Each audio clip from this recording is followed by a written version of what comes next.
Sehr geehrte Damen und Herren, die Top-Wirtschaftsnachrichten der letzten Woche lauteten: Herbststurm über der Eurozone, Wachstum kommt fast zum Erliegen. Sie werden sich vielleicht die Frage gestellt haben, wo gibt es noch Wirtschaftswachstum, wo gibt es noch zusätzliches Exportpotenzial für meine Produkte und Dienstleistungen. Das und noch viel mehr werden wir heute behandeln. Mein Name ist Hans-Jörg Hörtnagel, ich bin Regionalmanager für Süd- und Südostasien, bin auch Koordinator der BRICS-Konferenz und ich darf Sie durch den heutigen Tag begleiten.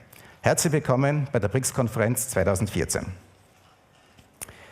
BRICS stand in der Vergangenheit als Synonym für ungebremstes Wirtschaftswachstum.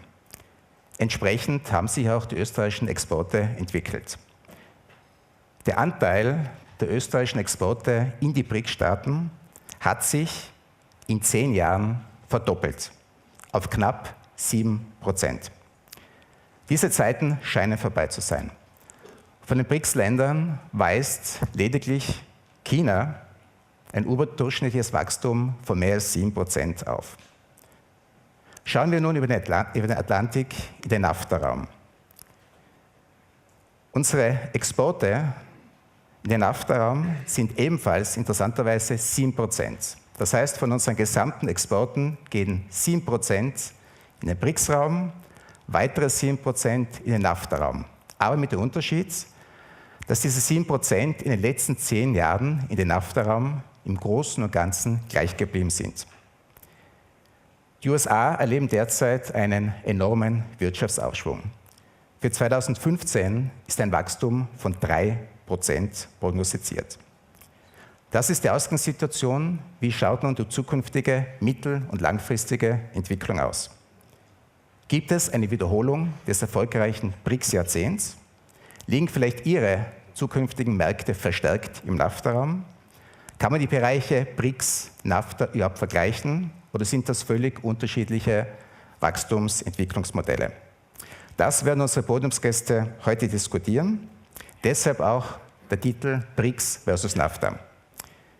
In 4 Panels werden wir jeweils eine für die gesamte Weltwirtschaft wichtige Schlüsselindustrie behandeln.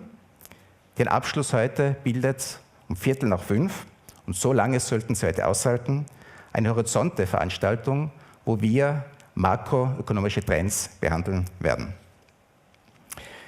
Ich darf nun jemanden um seine Begrüßungsworte bitten, der für 112 Stützpunkte mit 730 Mitarbeitern in über 70 Ländern der Welt verantwortlich ist und der ständig bemüht ist, das bestmögliche Service für die österreichische Außenwirtschaft in den Bereichen Information, Coaching und Beratung in Kombination mit einem stark ausgeprägten, umfangreichen Veranstaltungsangebot für die österreichische Exportwirtschaft anzubieten.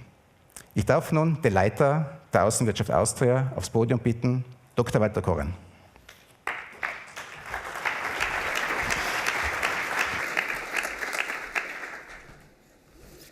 Einen schönen guten Morgen, meine sehr verehrten Damen und Herren. Herzlich willkommen zur 5. BRICS-Konferenz. Wenn der Wind der Veränderung weht, suchen manche im Hafen Schutz, während die anderen die Segel neu setzen. Nicht der Wind, sondern das Segel bestimmt die Richtung. In diesem Sinne darf ich Sie ganz herzlich begrüßen zu dieser Konferenz, die für die Überseemärkte steht. First of all, let me warm-heartedly welcome Mrs. Ziemba, the Keynote Speaker and Head of Emerging Market Division of Roubini Global Economics from the UK. Give her a big applause. Just a moment, not yet. Not yet. No. There are still 2 speakers ahead of you. Please keep on preparing your keynote speak. I think Mrs. Raquel Zember is the right person on the right place, but please wait another 5 to 10 minutes before you tell us what's going on in the world emerging markets. Ich darf ganz herzlich begrüßen Vertreter der Ministerien, vor allem des Wissenschafts-, Forschungs- und Wirtschaftsministeriums. Ich darf vor allem unsere Panelisten begrüßen. Es sind Entscheidungsträger von wirklich Weltunternehmen und unsere Wirtschaftsdelegierten aus den betreffenden Ländern. Ich darf Sie, liebe Unternehmerinnen und Unternehmer, begrüßen. Sie sind die Träger unseres Exports und damit des österreichischen Wirtschaftswachstums und des österreichischen Wohlstandes. Und last but not least darf ich den Gastgeber und Hausherrn, Vizepräsidenten Dr. Richard Schenz, auch in unserer Mitte begrüßen.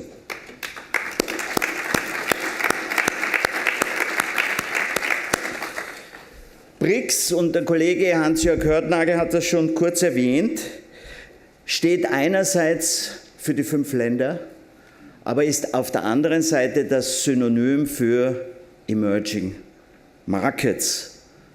Das B hat leichte Kratzer bekommen, das R hat schwerere Kratzer bekommen. Und darum heißt die heutige Veranstaltung auch die Ups and Downs der Emerging Markets und of the Global Order. Einer der größten Fehler, vor allem wenn ich an die Wirtschaftsprognosen denke unserer Zeit, ist die Linearitis. Wir dürfen nicht einfach weiter und schon gar nicht bergauf linear denken. Es ist eine Sinuskurve in der Regel unser Leben. Darum haben wir auch schon in den vergangenen Jahren diese BRICS-Konferenz, BRICS and Beyond genannt, BRICS and Next 11 und heute BRICS versus NAFTA. Ich würde sagen, es heißt nicht BRICS versus NAFTA, es heißt BRICS und NAFTA und noch viel mehr. Denn um die BRICS, und der größte Buchstabe bei den BRICS ist das C. Das wird uns zunehmend bewusst. Und auf der anderen Seite sind es die USA. Und es sind diese 2 großen wirtschaftlichen Kraftzentren, hoffentlich zusätzlich zu Europa, um die sich auch die Welt der Emerging Markets dreht. Rund um diese Powerhouses entstehen Emerging Markets. Auf der einen Seite NAFTA, aber im Süden die Alianza del Pacifico, Brasilien mit Kratzern, und auf der anderen Seite die ASEAN-Staaten oder aber auch Südkorea oder Taiwan. Ich glaube, wir alle haben so die Bilder im Kopf vom APEC-Gipfel, wenn sich die Granden dieser Welt die Hände reichen und irgendwie kommt einem das Wort Kraft in den Sinn, wenn wir diese Bilder sehen. Es strotzt ja unter anderem von Symbolik, diese ganze Inszenierung des APEC-Gipfels.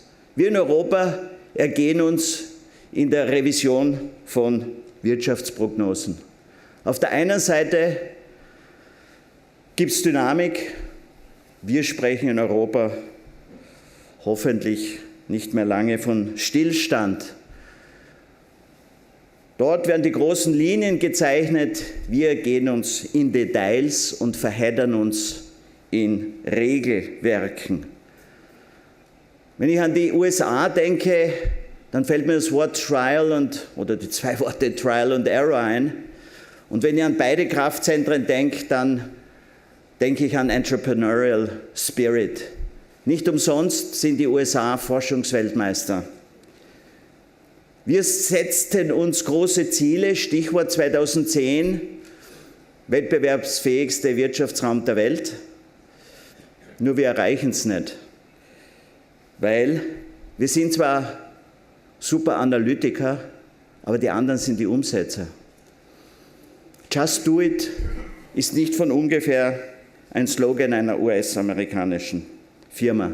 Und wenn ich an die Gespräche oder Verhandlungen über die Freihandelsabkommen denke, dann suchen die einen das Gemeinsame, auch wenn es nur 60% sind, und sagen, okay, lasst uns die 200 Zolltarifpositionen beziehungsweise bei 200 Positionen die Zölle abbauen. Wir denken an die 20% Brennendes, Stichwort Chlorhühner, und vergessen die 80%, die wir gemeinsam erreichen können.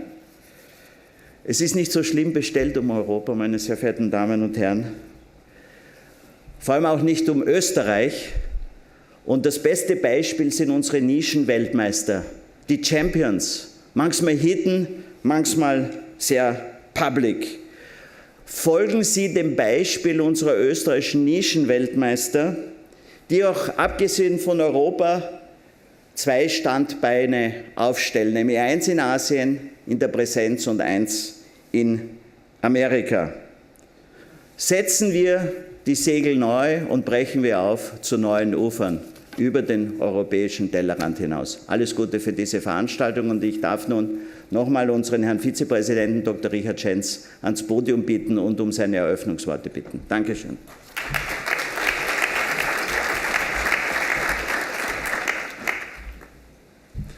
Danke, Walter Koren. Meine sehr geehrten Damen und Herren, wir haben heute, glaube ich, eine sehr interessante Konferenz vor uns. Bisher waren diese BRICS-Konferenzen eigentlich immer gekennzeichnet durch schönes Wachstum, was wichtig ist, aber auch ein bisschen Fahrt. Heute haben wir zumindest eine sehr interessante Veranstaltung, weil doch die Länder sehr differenziert zu betrachten sind. Ich möchte aber auch, nachdem Sie so zahlreich vertreten sind und ich Sie selten sehe, unsere Wirtschaftsdelegierten herzlich begrüßen, die heute zahlreich aus der ganzen Welt eingeflogen sind, haben aber noch andere Dinge zu tun, und möchte Sie herzlich begrüßen. Ich freue mich, dass Sie uns hier bei dieser Konferenz unterstützen. Meine sehr geehrten Damen und Herren, laut Schätzungen des Internationalen Währungsfonds wachsen heuer die Industrieländer um 1,7%. Immerhin, wir hätten das. Österreich meine ich. Die Emerging Markets allerdings um 4,5%. Und dieser Trend wird sich auch mittel- bis langfristig fortsetzen. Wir befinden uns in Zeiten sowohl eines wirtschaftlichen als auch politischen Umbruchs. Die wirtschaftlichen Kräfteverhältnisse verschieben sich. Der heurige Beschluss der Gründung einer neuen Entwicklungsbank und eines Währungsfonds durch die BRICS-Länder, Walter Koren hat kurz darauf hingewiesen, ist ein deutlicher Ausdruck dafür. Derzeit gehen 80% unserer Exporte in andere europäische Länder. Gleichzeitig werden aber 90% des weltweiten Wirtschaftswachstums außerhalb Europas generiert. Das, meine sehr geehrten Damen und Herren, sollte uns eigentlich schon zu denken geben. Das BRICS-Jahrzehnt scheint allerdings vorbei zu sein, und innerhalb dieser Gruppe gibt es sehr unterschiedliche, wie ich schon sagte, Entwicklungen. In den USA, die natürlich nicht zu den BRICS gehören, gibt es offenbar einen Aufschwung ohne Wenn und Aber, beflügelt durch eine neue Wundertechnologie, das sogenannte Fracking, was bei uns also ein Wort des Teufels ist. Aber immerhin arbeitet die Montana-Universität an einer Fracking-Methode, die angeblich umweltfreundlicher sein soll als die Amerikaner verwenden. Hoffentlich wird es was. Gerade die neuesten österreichischen Exportdaten zeigen im Zeitraum Jänner bis August einen Exportzuwachs in den NAFTA-Raum von nahezu 7%, 6,9%, und in die BRICS-Länder ein deutliches Minus von 4,7%. Also bei der letzten BRICS-Konferenz hätten wir uns das eigentlich nicht vorstellen können. Beim heutigen Event, welcher im Rahmen der Exportoffensive Go International finanziert wird, wollen wir diese Entwicklungen diskutieren und dies soll ihnen wertvolle Informationen über die strategische Ausrichtung liefern. Es geht sowohl um eine Bestärkung bereits wahrgenommener Trends als auch um ein Aufzeigen neuer, noch nicht erkannter Entwicklungen.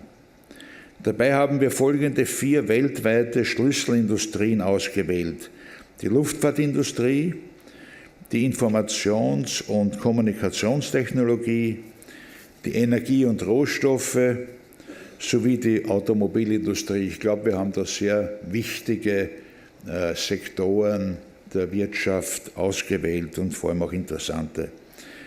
Ich wünsche Ihnen, meine sehr geehrten Damen und Herren, einen spannenden BRICS-Event mit Top-Experten aus dem In- und Ausland, die ich übrigens auch herzlich begrüßen möchte.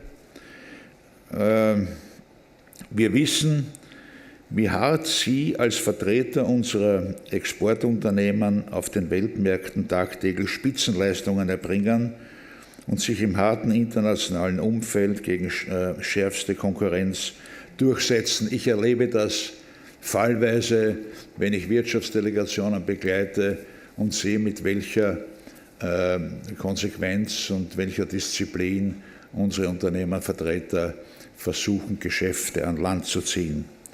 Wir unterstützen Sie dabei sehr gerne und ich lade Sie ein, das Service der Wirtschaftskammer mit ihrem weltweiten Netz an Außenwirtschaftszentren zu nützen. Lassen Sie mich noch kurz darauf hinweisen, dass wir am Abend die Veranstaltungsreihe um 17:15 Uhr Horizonte haben und würde mich sehr freuen, wenn Sie heute dabei sein werden. Bei dieser Horizonte-Veranstaltung geht es natürlich auch um die BRICS-Staaten. Und damit, meine sehr geehrten Damen und Herren, möchte ich diese Konferenz, wie es so schön heißt, offiziell eröffnen. Vielen Dank.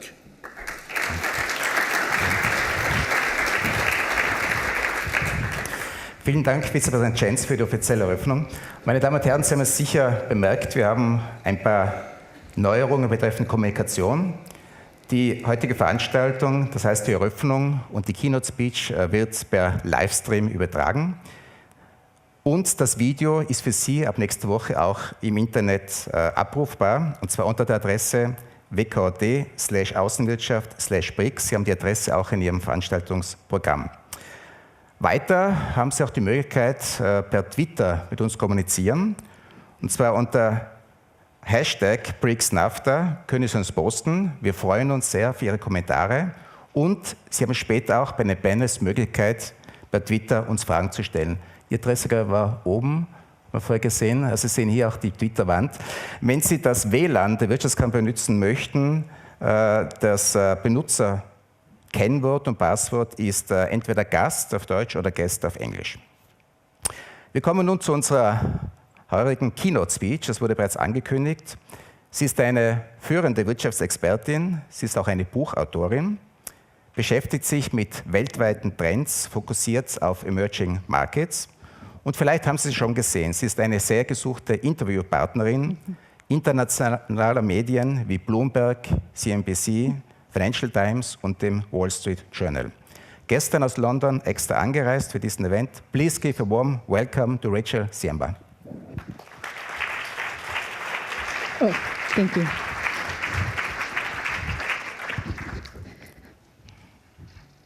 Thank you very much. Please take my earlier enthusiasm as just a sign of how happy I am to be here with you today and to talk about these really key themes for the global economy and global growth. The opening speakers have talked about the challenges of growth and the crisis that particularly some of the countries find themselves in. I think what I want to leave with you today is to talk about some of the headwinds that key elements of the global economy will face in the coming years, but also to reinforce a point here, which is that easy groupings of countries, oops, that does not look like where we're supposed to start. Okay, there we go.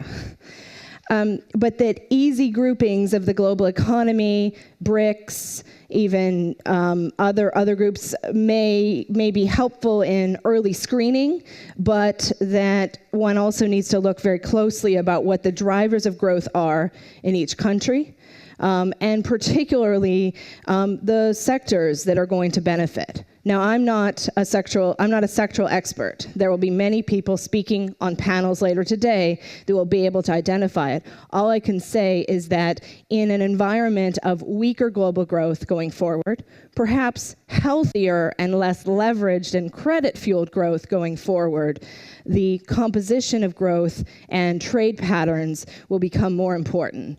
Now, the good news is that some of the industries we are going to hear about later today, the higher technology, higher value added, are some of the sectors that I would argue will do better going forward. The technological innovations and the strong place in the supply chains put some of these companies in a better position.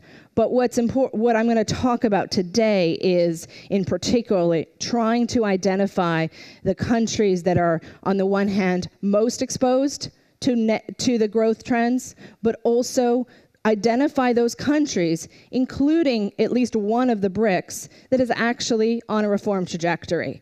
That country within the BRICS, I would say, is India. But I'm also going to talk about why there's some good news in the slowdown that China is experiencing. So with that, let me dig into the presentation. Oops. So what I'm going to start out with today is to take us through the key drivers of global growth. At the beginning, we mentioned the IMF's view that growth will be rather moderate in developed markets, and even emerging markets are slowing down. Why is that? Then I want to talk about the US, which we've mentioned in passing as one of the bright spots, and that is the case. But it's also brought with it a commodity boom that we will be speaking on today's panel later today, the energy boom in particular, that has made some countries losers. Russia, for one, but also countries like Venezuela and Nigeria. But I want to leave you with where the bright spots are.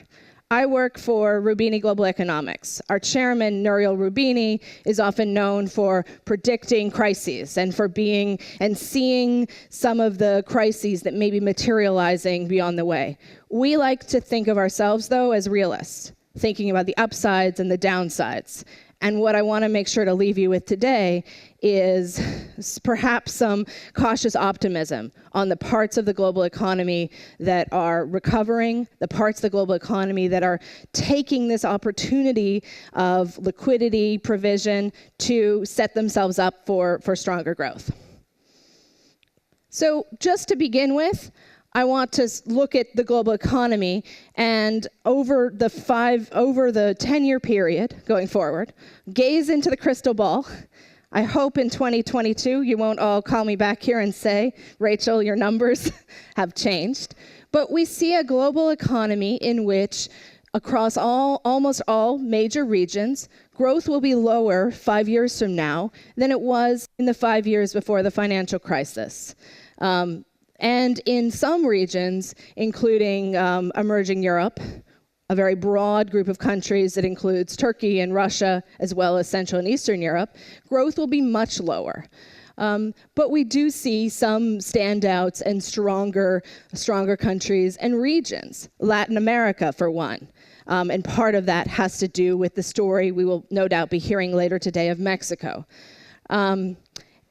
Some of this slowdown in global growth is natural and healthy. It's the result of the fact that countries that are growing at double digits, like China, can't keep growing at that pace forever and ever. But some of it reflects the fact that we'll come back to that many countries are not doing structural reforms.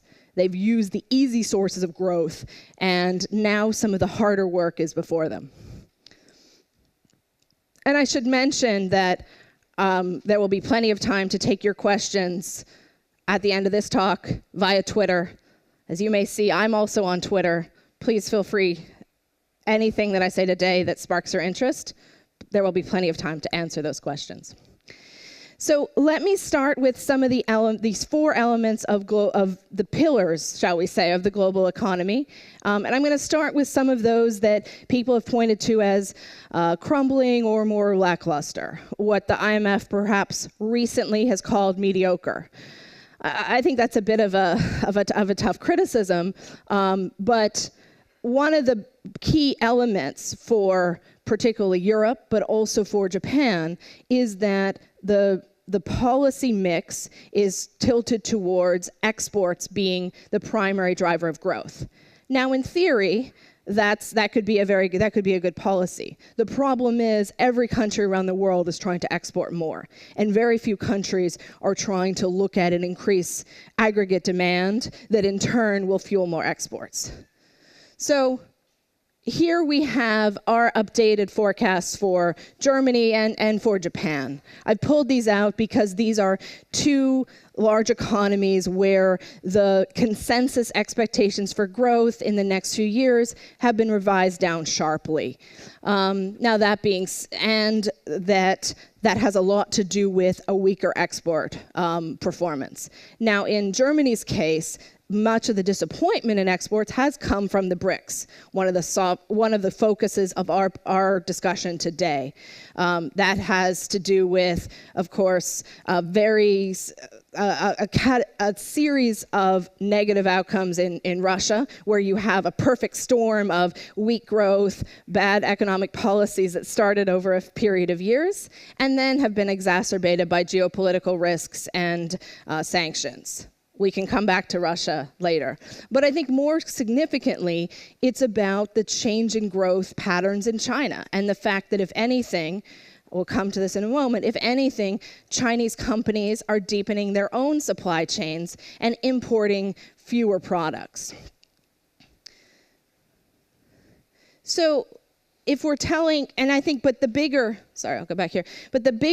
issue, I would say, when we think about Europe's role in the global economy, is the fact that the policy mix in other parts of Europe and the Eurozone is tilted towards tighter policy, fiscal measures that are more constrictive, and that the core of growth is weaker. Now, what are the countries that are more exposed to the fact that the Eurozone is struggling to grow? They are primarily countries nearby here, particularly countries like Hungary, Czech Republic, and Poland, which are not primarily on our agenda today. However, I mention them in part because even within these countries, there is a differentiation. We have Poland, which is a country we at Roubini Global Economics like a lot, which has a domestic market, which has exposure to domestic demand within Europe, and is not just part of the supply chain. We also have countries like Turkey that are exposed to European demand. In fact, one of the challenges in a country like Europe that we hear when a country like Turkey, is that when we speak to policymakers, they talk about they have been hoping for more export demand from within Europe as the recovery occurs. Now, but we also see on this chart that there are a number of countries, particularly in North America, Mexico, Colombia, Peru, that are not very exposed to trade with Europe. And not only that, they are less exposed to another key global trend, which is that as the US economy recovers, interest rates will rise. Now, I'm not going to talk too much about the monetary policy trajectory. We can come back to that in the Q&A. But the bottom line that we would say is the sort of slow hiking of interest rates we expect to see in the United States is a sign of strength, not a sign of weakness. China. I want to dwell on China for a few minutes here, partly because I would agree that the C in the BRICS remains the most important part of that grouping, but is also so important for the global economy. Many people have become quite concerned as China's growth has moved from 11% to 8% to 7%, and we believe China's growth will fall below 7% next year and probably below 6% the year after that. Why is China's growth slowing? Because Chinese officials will continue to make a policy decision to allow more healthy, more consumption-driven growth. Not only that, they are recognizing that continuing to fuel an economy on investment, on construction, is not sustainable. And in fact, we've already seen a correction of housing prices and decline in investment. So, and as you see here on the slides, when housing starts begin to decline, as they have quite sharply, other elements of industrial production, demand for cement, demand for steel, all decline quite rapidly, and then housing prices fall from there. Now, in some case, now this is not good if you're a cement producer or a copper producer or a steel producer, especially one that is less efficient. But it is also a sign of reallocation of resources. Why does this adjustment need to happen? Right? Many people talk, China is a large net creditor, wealth is growing. There is demand for housing within the system. Why it needs to happen is that debt within China has also risen quite rapidly within local government institutions, within the banks, within property developers. And so at the end of the day, this sort of credit-supported growth that helped China have a strong recovery from the global financial crisis is not sustainable over a longer horizon. And we can speak more about how that plays out. But the bottom line within China is that China is a country where we will see a decline in contribution from investment. But we will see exports starting to pick up. Now that, as I mentioned, why will exports pick up? Because the value chains, because the supply chains within China, within Asia, starting to deepen. Now that's actually good news for some European producers and other global producers who provide some of the high-tech equipment and others that feed into that chain. But it's not necessarily a great outcome for those who will increasingly be competing with China. And what I've shown here on this chart is the countries that trade a lot with China, that are reliant on China, and are reliant on producing the very commodities that China will be requiring less of in coming years, particularly base metals, particularly some lower value-added investment goods and components. And what we see is that some of China's peers and neighbors in Malaysia and Singapore could be negatively affected by this trend. And then we also see, of course, the real losers over here are the base metal producers: Chile, Peru, South Africa. South Korea scores poorly on this index, but we think that the composite. But I would disagree, because I think they have a niche within the space and have managed to compete. Now, again, with any economic sort of screening tool, you have to both look at a screen and then tell a story and think about how countries and companies are adjusting to trends that might not be in their favor. Sorry, I'm losing my headset. And then we have a series of countries that perform, that are less exposed to China. However, some of these countries are countries that are so closed that they don't trade in a meaningful way. Countries like Egypt that score well because they aren't growing. But we also have strong countries in, you'll notice a trend here, in Latin America, Colombia, and Mexico that are less exposed than peers like Brazil to a slowdown in China. I'll come to Mexico later because it features as one of the other outperformers. Now, I mentioned that I was going to start with some of the elements of the global economy that were leading to structural slowdown in the global economy.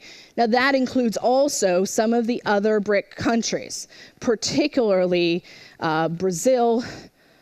Russia, as I've mentioned, has its own set of problems, but also South Africa, Turkey, and the like. All of these countries that I've mentioned have largely been fueled by domestic demand and have seen growth disappoint. The news recently has not been pretty, right? The measures like Purchasing Managers Index, OECD leading indicators have pointed to rather modest expansions, and if anything, particular weakness in manufacturing and investment in these more domestically driven economies.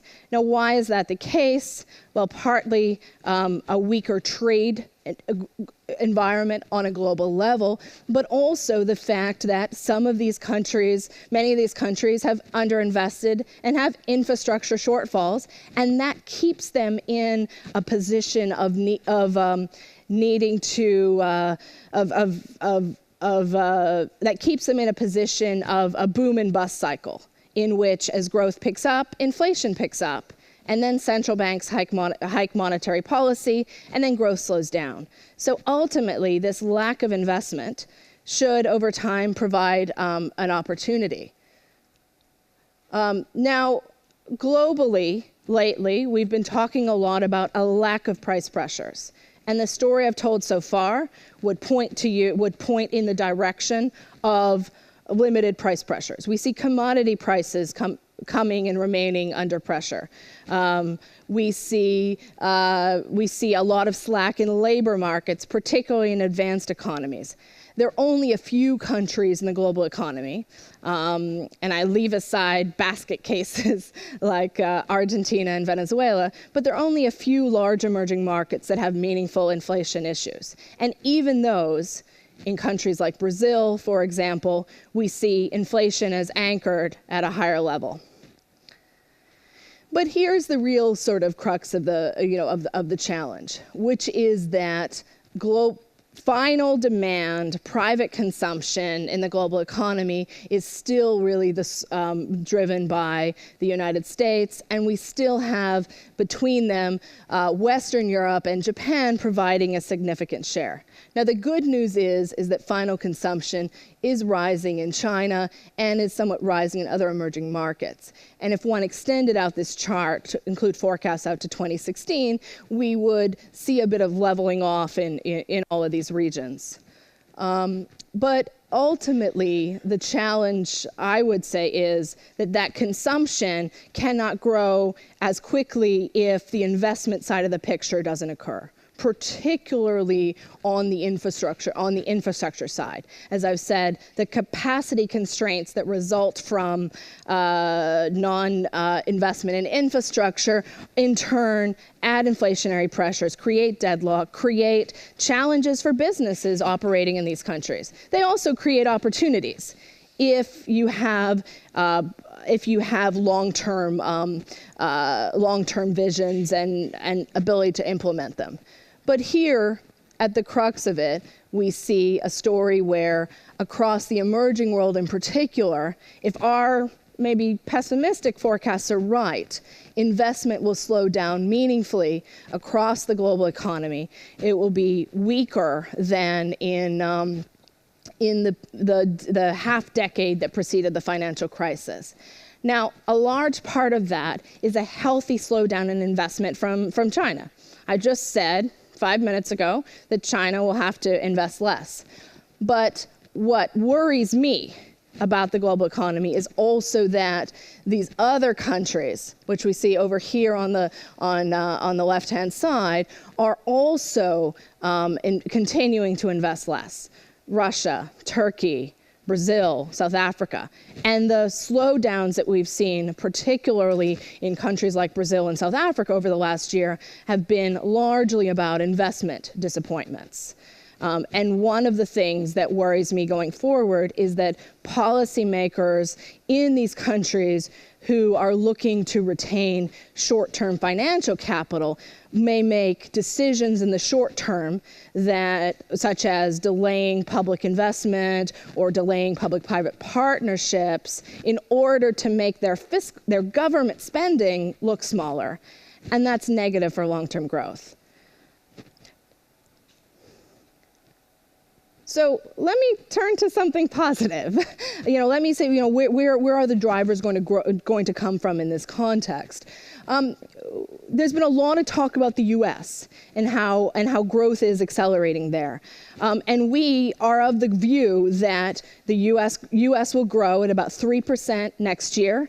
That'll be close to twice the average, pace of the first half of this year, and this is a relatively strong expansion. It's much weaker than U.S. growth before the financial crisis, but it's a healthier growth, less reliant on credit, and more the result of some of the deleveraging and improvement of balance sheets. However, this U.S. growth is not going to lift all boats in the global economy. Why? First of all, because it's lower than it was before, in the past. Secondly, because it's going to be less based on imports. And it's going to be particularly negative for those countries that are resource suppliers, particularly of energy. And so I have the companion chart to the others here, where we see that some of the countries that are best exposed to U.S. growth include Mexico and Colombia, but they also include countries like the Philippines. And once we exclude those outliers of Mexico and Colombia that are real, perhaps, beneficiaries, we also see a set of countries in Southeast Asia, China, Malaysia, Korea, who are set to benefit. And then we have a number of countries that are less likely to benefit. They include countries like India. However, I would argue the reason that India is perhaps screens as poor in this context has a lot to do with the fact that it's a domestic market and its growth is going to be dependent on the global economy, but it's also really going to be dependent on whether the positive signs we've seen in the last few years or last few months with the Modi government continue. So let me, in the last section of the presentation, before I open it up to your questions, let me sort of focus on which countries are doing some of the reforms that we know are necessary, which fit into this category of central banks and finance ministries working in tandem, having more supportive policies on FDI, measures that are helping to provide credibility and reduce inflation, that helps businesses have more predictability in their costs, and the like, and which ones are taking steps to improve the business environment. Two countries within our BRICS and NAFTA mix really stand out to me, and those are India and Mexico. For somewhat different reasons. Let me start with Mexico, which, as you've seen, has shown up as positive or well exposed in many different areas. The main reason that we are constructive on Mexico is that the government is taking some of the steps that many Mexican governments have had on the docket for many years. They're starting to do reforms. They have a plan for the energy sector. They're doing it slowly, and they are creating an environment that should be positive for new investment. Now, that may not be very good for entrenched players, but we do see that the reforms that Mexico is undertaking are starting to help support growth. Plus, Mexico is exposed to some of the positive demand trends in the United States that we can talk about in more detail. Now, with Mexico, as with other countries, the expectations and the reality may not always go hand in hand. Mexico has been on a short list of everybody's favorite countries for the last few years, particularly if you're like me and you spend a lot of time with financial market actors. But when we speak to those operating in Mexico, we see a greater understanding of what the new tax regulations are and some more opportunities. I've also been a bit heartened by some of the conversations that we've had with Mexican authorities about how they're trying to avoid making Brazil's mistakes, perhaps, and trying to make sure that they use their resources in a way that helps the domestic economy, but doesn't create massive bottlenecks in terms of local content regulations. So, cautious success story, I hope. We can come back and talk about this in a few years, see how this played out. Oops, I missed India. As I said at the start, this is not a world where we can use easy labels of BRICS, of Fragile Five, of Next 11. It's very important to look at individual countries, where they fit in the supply chain. Now, in India's case, we see a number of these positive measures coming together. The most important one has been the change in government and the fact that the central bank and the government are moving more hand in hand, and that the scale of some of the legislative support is slowly moving forward on reforms. Now, these do not happen overnight. And as with Mexico, the expectations of how much economic activity can improve, how much it will improve people's lives, that will create some challenges for the government to maintain. But we do see they're moving in the right direction. They are a rare country where growth is likely to accelerate in Asia over the next years. And we think ultimately they're also making some of these reforms at a good time in the global economy. They are making some adjustment in energy prices domestically at a time when global energy prices are a bit lower, which might make it easier to move in that trajectory. They benefit from the fact that the decline in global commodity prices gives them a little more space on fiscal policy in the next year. And they benefit from the fact that their external balance is a bit more in balance. Why is that important? It means that India is much less vulnerable to the rising U.S. interest rate policy than some of its deficit peers like Turkey, that continues to have very large and ill-financed external balances. The other source, I mentioned, the other source of support and opportunity in particularly Asia remains, I would say, in Southeast Asia. This is, BRICS and beyond. This is really the global we're focusing on the global economy today.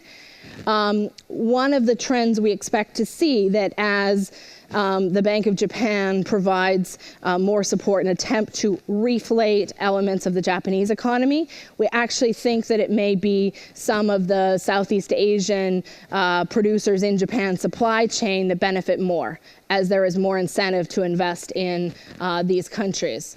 And that countries like Indonesia and especially Malaysia, the Philippines, could benefit from this.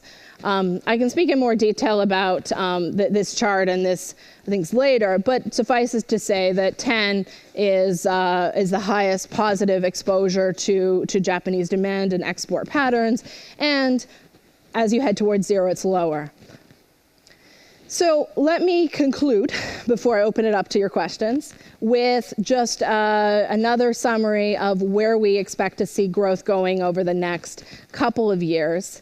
We see an environment that across emerging markets as a whole, growth will weaken slightly, particularly because of China's slowdown.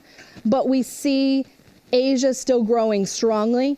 We see non-China Asia, especially South Asia, accelerating. And we do see some improvements in Latin America, even in Brazil.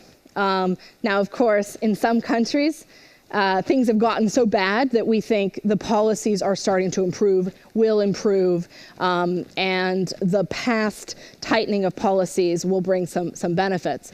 But we do see this is still a global economy where growth is accelerating very modestly. But it does put more, but the easy sources of growth are behind us. And it does mean that for companies, thinking about where are the countries they want to operate in, where are the ones that can grow, and where the drivers of growth are in key industries becomes even more important, because this is no longer a global economy where all emerging markets expand rapidly. I haven't talked now about the countries in Africa and the Middle East. That's because I intend to do it this afternoon in our cross-section panel. But these are some of the countries, again, where thinking about the policy trajectory and the alignment will provide some opportunities. With that, let me stop and see if you have any questions. Yep.